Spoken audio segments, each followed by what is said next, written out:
Innovation Design and Thinking Workshop, Innovative Ideas, name of the student Sanjana NR, branch first year ISC, startup company EIN, product present name clock, product proposed name time trooper. Empathizing, mentioning some of the requirement and feeling about the product as said by the customer during the empathizing activity.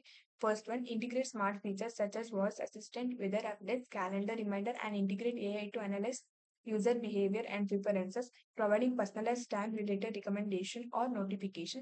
Second one, connect to the internet and offers various features like displaying weather information and calendars, adapting radium in clock. We can see clock timing even in dark. Define based on empathizing states and considering the feelings and requirement of the customers. Many new features are added to the existing product name clock, futuristic product name time trooper.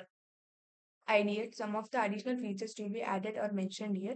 First one, incorporate a voice recognition module for the hands-free interaction and commands. Second one, integrate a weather API or sensor to provide real-time weather information. Third one, user can customize what information is protected, such as time, weather updates, calendar events. Fourth one, integrate both digital display for numerical time and analog clock base with hour and time, and for a comprehensive time representation. Prototype. In prototype stage, the real working model has to be manufactured due to time constant. The mentor advised to draw a sketch. A sketch is given below. Testing. I request the viewers of this representation video to comment your opinion to satisfy the testing stage. Thank you.